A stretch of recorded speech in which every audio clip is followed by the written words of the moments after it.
Hey everyone. So, wanted to come on here real quickly, and I'm using my phone to record this. That's why it's a little slanted in the background.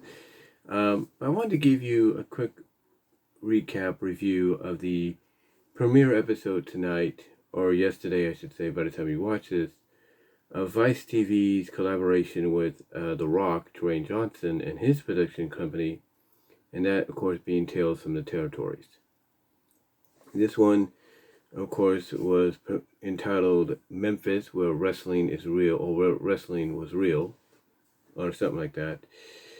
And the setup, I would say, is very similar. I would say to what you saw with Table for Three, if you will, as well as very similar to what you're currently seeing with WWE Rivals on A&E. Very similar to a point that you can almost say that Vice took inspiration, or The Rock and his company took inspiration from both WWE productions, or WWE A&E production when it comes to Rivals. But anyway, the first story, or the first episode, I thought was pretty good because you know we look at Dark Side of the Ring and we're like, oh, well, we didn't know about that, we didn't know about this and all that. When it came to some of the infamous moments of people like Nick Gage, New Jack, FMW, Benoit, Pillman, Owen, all those kind of stories. But here at Tales from the Territories, that they're just sitting around talking about stories that you may have heard of and you may have not have heard of, and some of them are really interesting.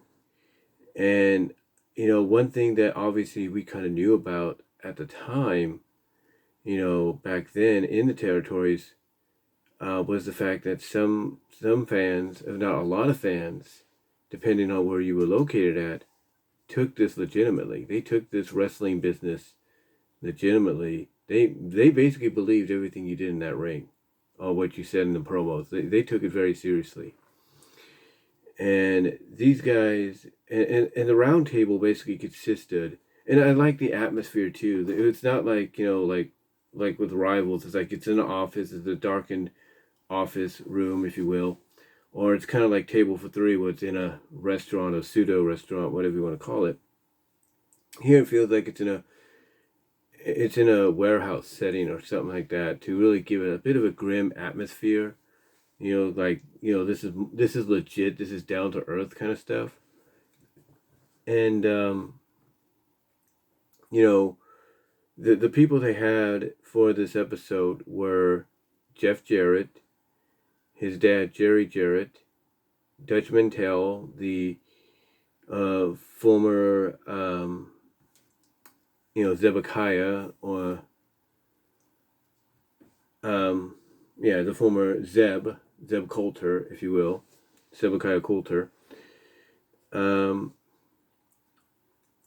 They had, like I said, Jerry and Jeff Jarrett. They had Dutch Mantell. They had Jimmy Hart, and they had Jerry the King Lawler, because they were back in the early portions, of the 80s, late 70s, or throughout the 70s and into the early to mid 80s. They were basically focal points of Memphis wrestling. They lived a lot of what happened there. And there were many stories that, well, I wouldn't say many stories, but there were some interesting stories that they told here, where, like I said, fans legitimately believed what happened, in the wrestling ring or in the promos was real. They believed it.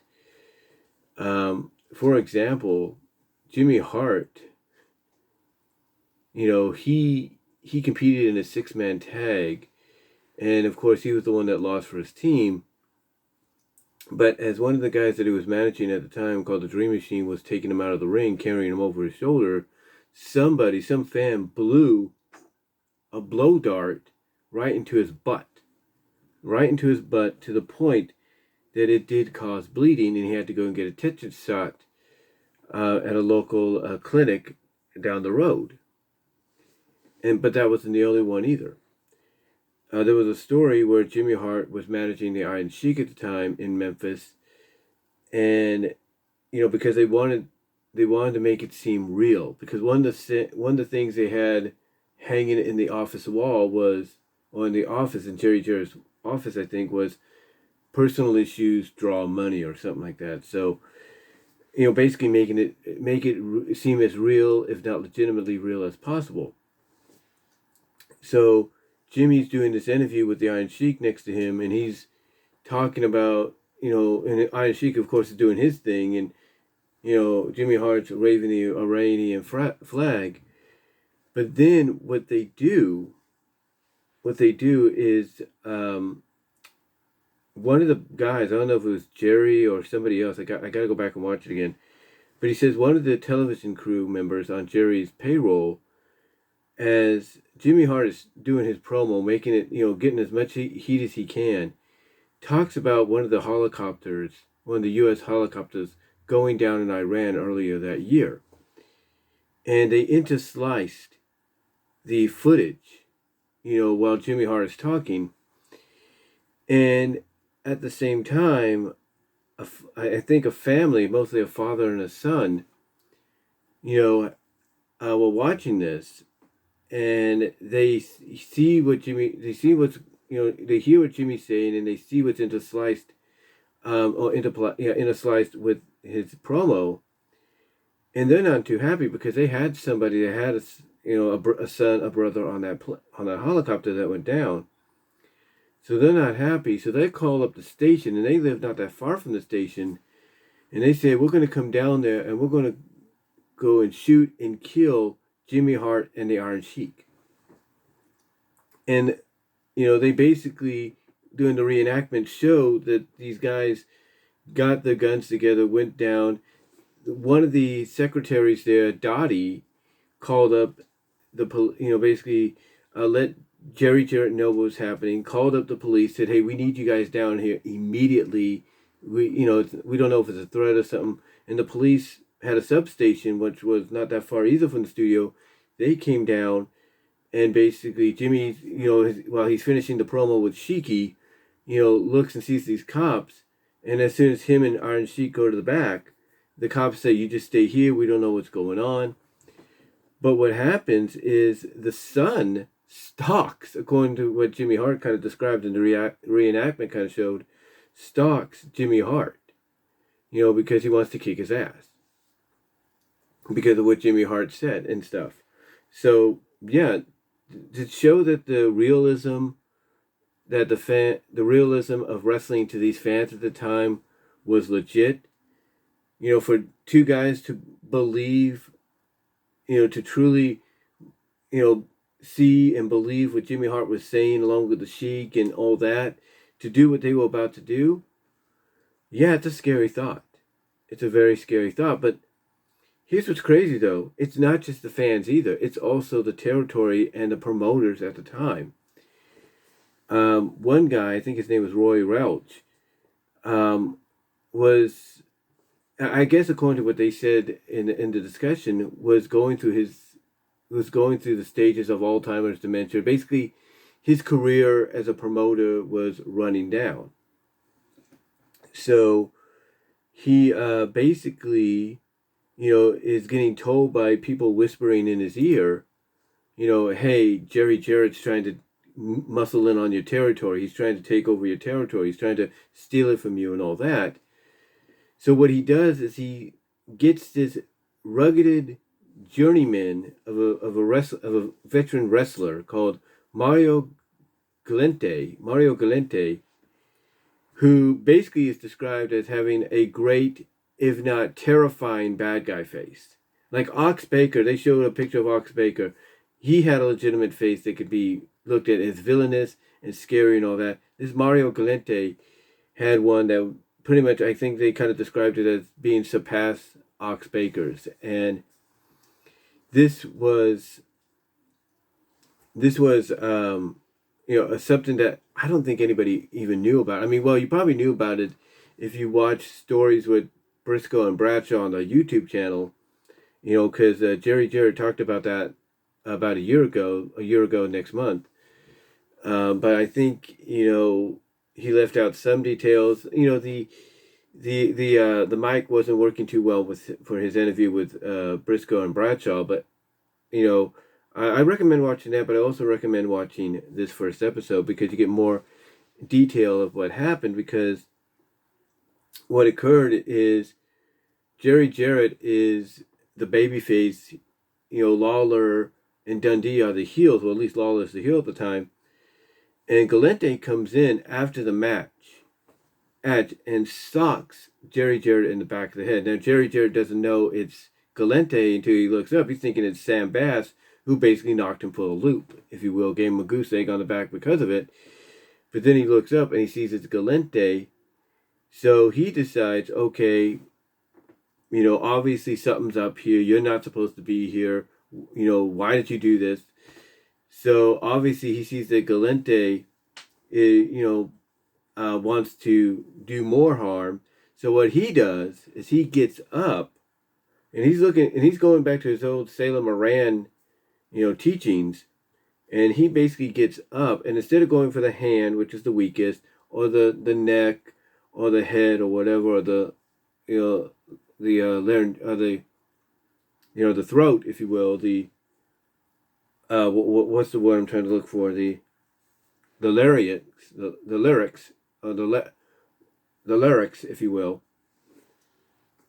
Instead, he goes for one of the things he's taught that's one of the weaker points on the body, and that's the eye. So he goes, according to what he says, and the reenactment shows this, he describes the fact that he goes up to Galente and wham, puts his finger right in his eye and tears his eye out. Literally, basically pulls his eye out, or at least, I guess, loosens it, or however, which version you want to believe. But he basically says he tore the eye out to the point that, Galente later on had to get stitches in the head and in the eye. He basically, for the rest of his career, only lived and wrestled, with one eye or something.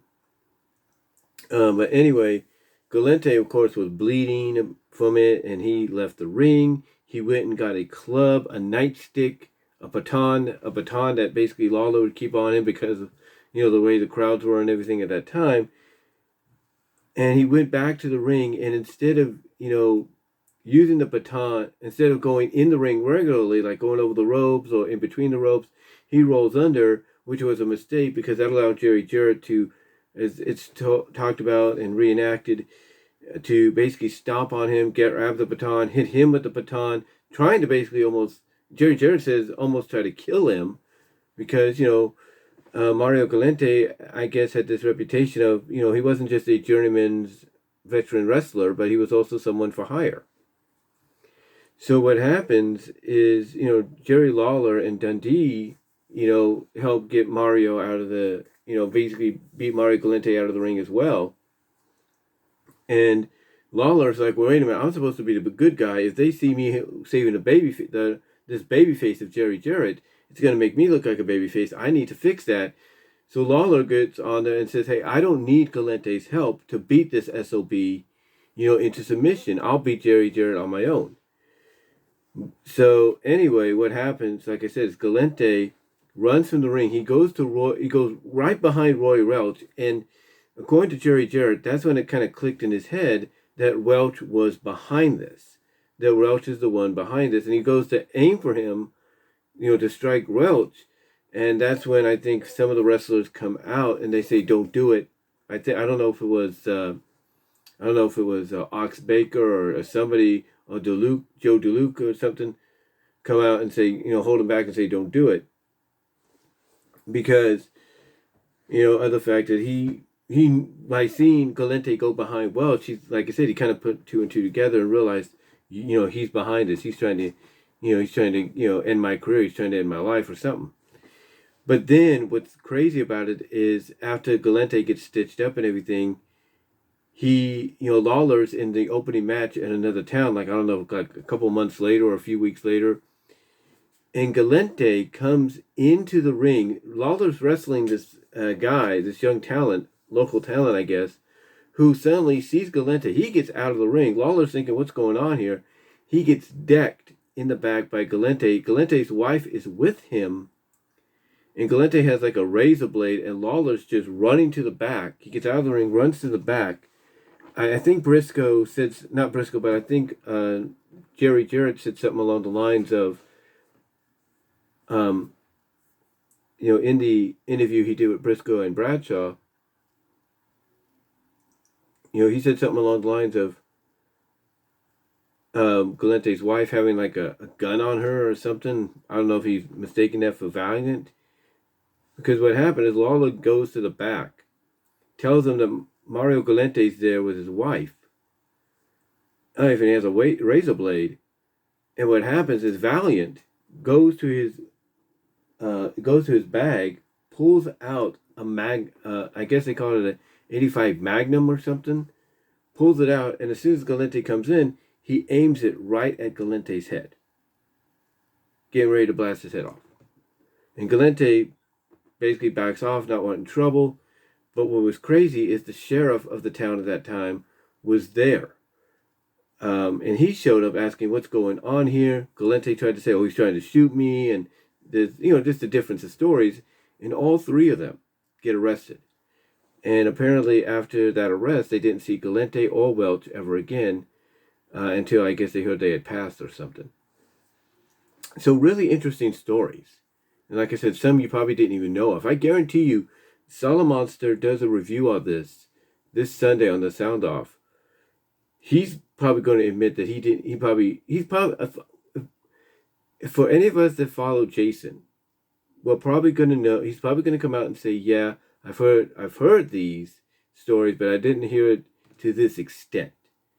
So yeah, it's these stories are really interesting. I mean, they even talk about, of course, the ribbing and stuff that they would do and everything to each other. Like, they said something along the lines of Togo Yamamoto, whatever his name was, had this hot tiger bomb that he would put on his skin, on his shoulders and or knees to kind of make it feel better or whatever.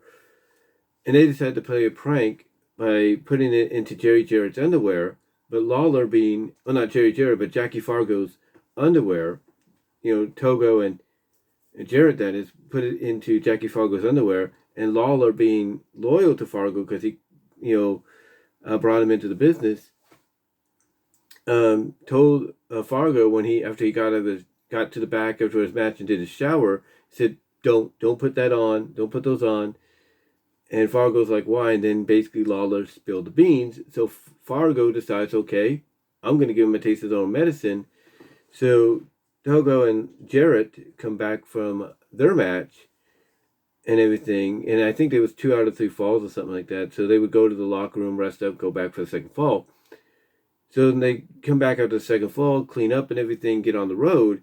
That's when they start feeling, the effects of the tiger bomb because Fargo is pretending like it's affecting him while they're in there, and they're cracking up thinking, we got Jackie Fargo. But instead, he ended up getting them, and that's when it dawned on them that Lawler had spilled the beans. So it was really, this episode overall with these kind of stories was really, really interesting and really fun to watch and everything.